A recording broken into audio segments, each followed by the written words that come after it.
Hello, good evening. Welcome to ARS News Channel. ఏపీలో ration కార్డుల గడువుపై సర్కార్ కీలక ప్రకటన భారీ ఆరట డీలర్లకు వాట్సాప్ గ్రూప్స్. ఏపీలో కొత్త రేషన్ కార్డుల జారీకి సిద్ధమవుతున్న ప్రభుత్వం ఇవాళ మరికొన్ని కీలక ప్రకటనలు చేసింది. ఇందులో రేషన్ కార్డు దరఖాస్తుల విషయంలో ఎదురవుతున్న ఇబ్బందులను గుర్తించినట్లు తెలిపింది. అలాగే వీటి పరిష్కారానికి చర్యలు తీసుకుంటున్నట్లు వెల్లడించింది. దీంతో పాటు రేషన్ కార్డుల దరఖాస్తులకు ఇచ్చిన గడువును పూర్తిగా తొలగించింది. ఇది నిరంతర ప్రక్రియ అని పౌర సరఫరాల శాఖ మంత్రి నాదెండ్ల మనోహర్ ప్రకటించారు. నూతన రేషన్ కార్డుల దరఖాస్తు, మార్పులు చేర్పులకు గడువు లేదని మంత్రి తెలిపారు. అర్హత ఉన్నవారు ఎప్పుడైనా దరఖాస్తు చేసుకోవచ్చు అని మంత్రి నాదెండ్ల మనోహర్ పేర్కొన్నారు. ప్రభుత్వ నిబంధనల ప్రకారం అర్హత ఉన్న ప్రతి ఒక్కరికీ రైస్ కార్డులు అందిస్తామన్నారు. కొత్త రైస్ కార్డుల జారీలో ఎక్కడా ఎటువంటి జాప్యం లేదని, దరఖాస్తు చేసుకున్న 21 రోజుల్లోపే కొత్త కార్డులు అందరికీ ఉచితంగా ఇస్తున్నామని తెలిపారు. రాష్ట్ర వ్యాప్తంగా మే 7 నుంచి రైస్ కార్డుల్లో మార్పులు, చేర్పులు చేపట్టినట్లు ఆయన తెలిపారు. గత 2 ఏళ్ల నుంచి వీటిని మార్చే అవకాశం రాలేదు అన్నారు. ఈ కేవైసీ తప్పని సరి అని కేంద్రం స్పష్టం చేసిందని, కూటమి ప్రభుత్వం వచ్చాక ప్రతి కార్డును ఈ కేవైసీ చేశామని తెలిపారు. దేశంలో 95% ఈ కేవైసీ పూర్తి చేసుకున్న ఏకైక రాష్ట్రం ఆంధ్రప్రదేశ్ అన్నారు.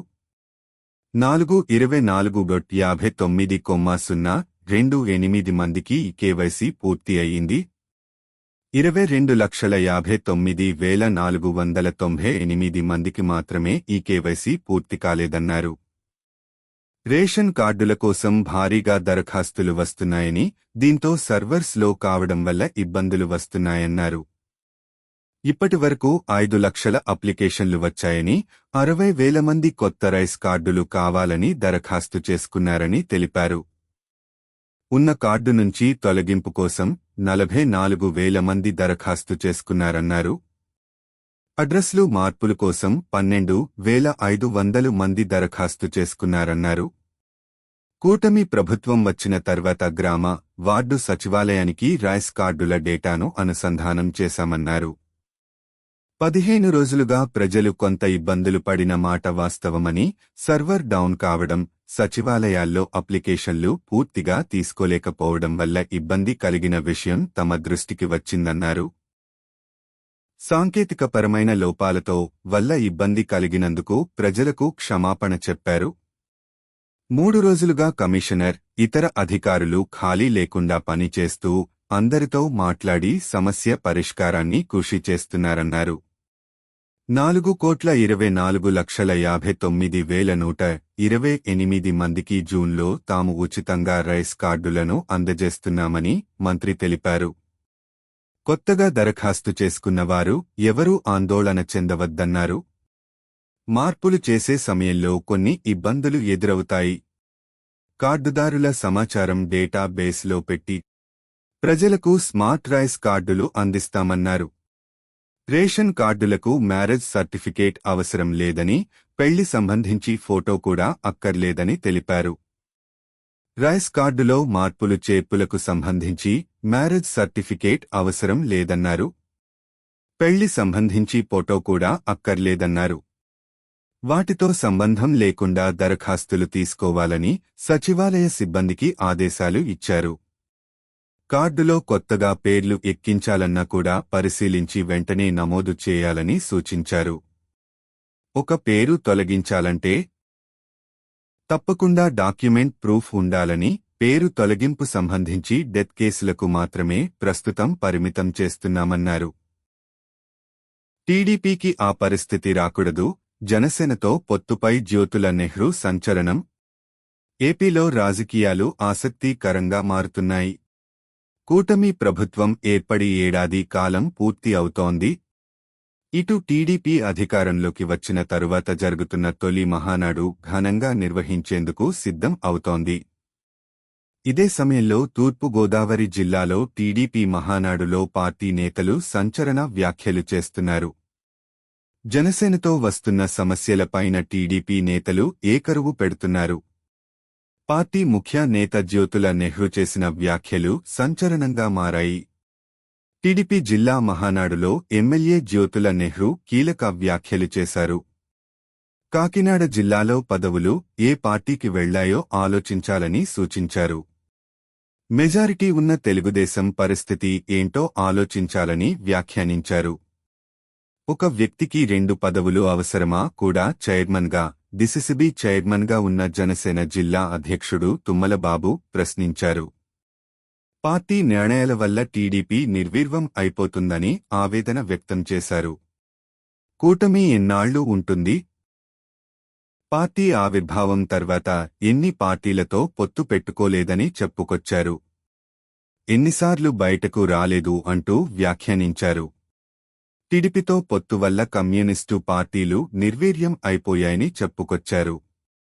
అదే పరిస్థితి టీడీపీకి రాకుండా చూడాలని జ్యోతుల నెహ్రూ వ్యాఖ్యానించారు. ఆ పార్టీ వాళ్లకు ఇవ్వద్దని తాను అనటం లేదన్నారు. టీడీపీకి రావాల్సిన నిష్పత్తి ప్రకారం ఇవ్వాలని నెహ్రూ సూచించారు. ద్వితీయ శ్రేణి నేతలు కుటుంబ సభ్యులకు సమాధానం చెప్పలేకపోతున్నారని పేర్కొన్నారు. పార్టీ కోసం పనిచేసిన వారికి రావాల్సిన వాటా, పదవులు సక్రమంగా ఇవ్వాలని కోరారు. అదే విధంగా బుధవారం కాకినాడ టీడీపీ అధ్యక్షుడు జ్యోతుల నవీన్ చేసిన కామెంట్స్ సైతం సంచలనంగా మారాయి. కాకినాడ రూరల్కి టీడీపీ ఇన్ఛార్జీని ప్రకటించకపోవడం పార్టీ తప్పిదంగా పేర్కొన్నారు. కాకినాడ రూరల్ జనసేన భారీ మెజారిటీకి టీడీపీ కార్యకర్తలు కారణం అని గుర్తుంచుకోవాలని వ్యాఖ్యానించారు. కార్యకర్తలను కాపాడుకోకపోతే వ్యవహారం గాడి తప్పుతుందని హెచ్చరించారు. లిక్కర్ స్కాంపై నోరు విప్పిన జగన్ తన కేసు నుంచి బయటపడేందుకే సాయిరెడ్డిపై కీలక వ్యాఖ్యలు. మద్యంలో స్కామ్ ఎక్కడ జరిగిందని జగన్ ప్రశ్నించారు. మద్యం అమ్మకాల్లో ఎవరైనా లంచాలు ఎందుకిస్తారని అడిగారు. అమ్మకాలు ఎక్కువ ఉంటే లంచాలు ఇస్తారా లేక లాభాలు తగ్గితే ఇస్తారా అని ప్రశ్నించారు. 2018 నుంచి 19 వరకు ఏడాదిలో 3.84 కోట్ల మద్యం కేసుల అమ్మకాలు జరిగితే 2.77 కోట్ల కేసుల బీర్లు అమ్మకాలు జరిగాయని, 5 ఏళ్ల బాబు పాలనలో మద్యం అమ్మకాలు ఏటికేడాది పెరిగాయని తెలిపారు. వీటి వల్ల మద్యం కంపెనీలకు లాభాలు పెరిగి చంద్రబాబుకు లంచాలు ఇచ్చే పరిస్థితి ఉండేదన్నారు. కానీ వైసీపీ పాలనలో 5 ఏళ్లు మద్యం అమ్మకాలు తగ్గాయన్నారు. తాము విధించిన పన్నులే ఇందుకు కారణమన్నారు. దీనివల్ల మద్యం కంపెనీలకు లాభం జరగలేదని, ప్రభుత్వానికి ఆదాయం పెరిగిందన్నారు. మద్యం వినియోగం తగ్గించడం వల్ల ప్రజల ఆరోగ్యానికి సైతం తాము మేలు చేశామన్నారు. తమ హయాంలో మద్యం అమ్మకాలు, వాటిపై వచ్చిన ఆదాయమే ఇందుకు నిదర్శనం అన్నారు. టీడీపీ హయాంలో ఓ మద్యం, బీరు కేసులపై వచ్చిన సగటు ఆదాయం రూ. 2623 అని, కానీ వైసీపీ హయాంలో ఇది రూ. 5649 అన్నారు. 40,000 బెల్టు షాపులు మూసేసి మద్యం షాపుల్ని తగ్గిస్తే లంచాలు ఇస్తారా అని జగన్ అడిగారు.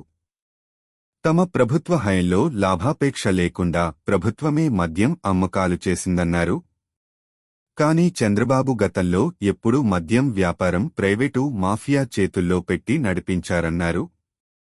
షాపులకు ఎవరూ దరఖాస్తు చేయకుండా బెదిరించారన్నారు. ప్రైవేటు మద్యం షాపులతో చంద్రబాబు ఎంచుకున్న డిస్టిలరీలకు ఇండెంట్ ఇస్తే లంచాలు ఇస్తారా లేక ప్రతి బాటిల్పై క్యూఆర్ కోడ్ స్కాన్ చేసి మరీ డైనమిక్ ఆర్డర్ ఇస్తే లంచాలు ఇస్తారా అని జగన్ ప్రశ్నించారు. చంద్రబాబు హయాంలో ప్రదర్శకత లేకపోవడం వల్ల ఆయన ఎవరికి మేలు చేయాలనుకుంటారో వారికే ఆర్డర్ ఇస్తారన్నారు.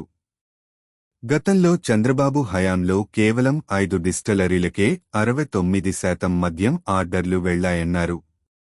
ప్రస్తుతం ఉన్న 20 డిస్టిలరీల్లో 14 డిస్టిలరీలు చంద్రబాబు సీఎంగా ఉన్న వివిధ సమయాల్లో లైసెన్స్ ఇచ్చినవే అన్నారు. మిగిలిన 6 కూడా వైసీపీ కాదని, ఇతర ప్రభుత్వాలు ఇచ్చినవే అన్నారు. తాము ఒక్క డిస్టిలరీకి కూడా లైసెన్స్ ఇవ్వలేదన్నారు. ఆ 20 డిస్టిలరీల్ని ఎంపానల్ చేసింది చంద్రబాబే అన్నారు. ఎవరి హయాంలో మద్యం అమ్మకాలు పెరిగాయి, తగ్గాయని, ఎవరికి లంచం ఇస్తారని జగన్ ప్రశ్నించారు. చివరకు చంద్రబాబు అండ్ కో 2022లో కాంపిటీషన్ కమిషన్ ఆఫ్ ఇండియాలో కేసు వేశారని, కొన్ని బ్రాండ్లను తొక్కిపెట్టానని ఆరోపణలు చేశారని, వీటిపై సుదీర్ఘ విచారణ జరిపిన కమిషన్ 2002 నాటి కాంపిటీషన్ చట్టాన్ని ఎక్కడా ఉల్లంఘించలేదని తీర్పు ఇచ్చిందన్నారు. వైసీపీ ప్రభుత్వం మార్కెట్లోకి రాకుండా ఎవరినీ అడ్డుకోలేదని కమిషన్ స్పష్టం చేసిందన్నారు.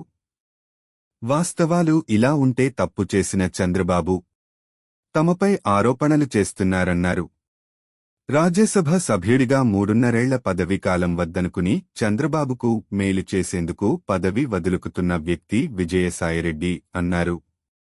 తన రాజీనామాతో చంద్రబాబు కూటమికి మేలు జరుగుతుందని తెలిసి తన పదవిని అమ్ముకున్న వ్యక్తి అని జగన్ తెలిపారు.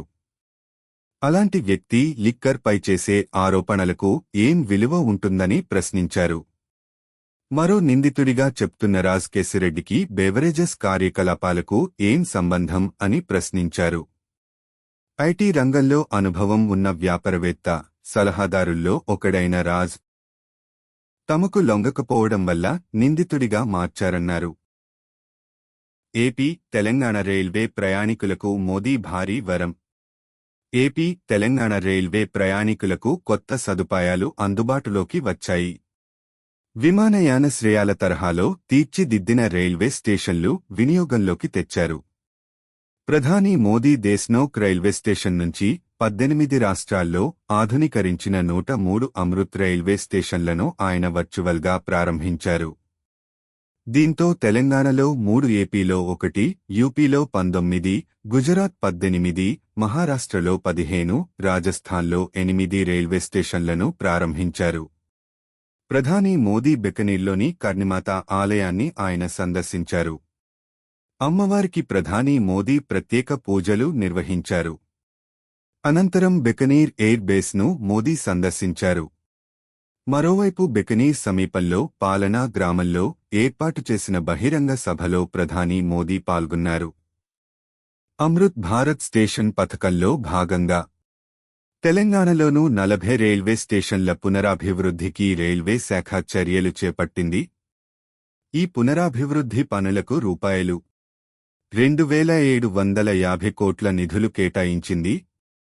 ఇందులో భాగంగా చర్లపల్లి రైల్వే స్టేషన్ ఇప్పటికే అధునాతన సౌకర్యాలతో ప్రయాణికులకు అందుబాటులోకి వచ్చింది. హైదరాబాద్ నగరంలోనే చర్లపల్లి అతిపెద్ద రైల్వే టెర్మినల్. ఇక్కడి నుంచి ఇప్పటికే ట్రైన్ల రాకపోకలు ప్రారంభం అయ్యాయి. తాజాగా బేగంపేట్, వరంగల్, కరీంనగర్ రైల్వే స్టేషన్ల నిర్మాణాలు సైతం పూర్తయి ప్రయాణికులకు అందుబాటులోకి వచ్చాయి. కాగా ఈరోజు ప్రధాని మోదీ వర్చువల్గా ఈ 3 రైల్వే స్టేషన్లను ప్రారంభించారు. ఈ 3 స్టేషన్లను ఎయిర్పోర్టులను తలపించేలా అద్భుతంగా తీర్చిదిద్దారు. అంతర్జాతీయ ప్రమాణాలతో పాటు ప్రపంచ స్థాయి సౌకర్యాలను కల్పించారు. రానున్న 30 నుంచి 40 వరకు సంవత్సరాల వరకు ప్రయాణికులకు ఎలాంటి ఇబ్బందులు లేకుండా ఈ స్టేషన్లను రూపొందించారు. ఆయా ప్రాంతాల సంస్కృతి, సంప్రదాయాలను ప్రతిబింబించేలా స్టేషన్ల ముఖద్వారం, ప్రధాన భవనాల నిర్మాణం చేపట్టారు. ఇప్పుడు ఈ స్టేషన్లు అందుబాటులోకి రావటంతో ప్రయాణికులకు మరింత వెసులుబాటు కలగనుంది. మళ్లీ విజృంభిస్తున్న కరోనా, భారీగా కేసులు, అప్రమత్తం. కరోనా మరోసారి విజృంభిస్తోంది. క్రమేణా కేసుల సంఖ్య పెరుగుతోంది. చైనా, సింగపూర్, ఇండోనేషియాలో పెరిగిన కేసులతో కేంద్రం అప్రమత్తమైంది. ఎలాంటి ఆందోళన అవసరం లేదని తేల్చి చెప్పింది. భారత్తో మహారాష్ట్రతో పాటుగా కేరళలో కరోనా కేసులు వెలుగులోకి వచ్చాయి. కేరళలో ఈ నెలలోనే భారీగా కేసులు నమోదయ్యాయి. దీంతో రద్దీ ప్రాంతాల్లో మాస్కులు ధరించటం మంచిదని వైద్యులు సూచనలు చేస్తున్నారు. మరోసారి కరోనా మహమ్మారి కేరళలో విజృంభిస్తోంది. రోజురోజుకు కోవిడ్ కేసులు పెరుగుతుండటంతో ఆ రాష్ట్ర యంత్రాంగం అప్రమత్తమైంది.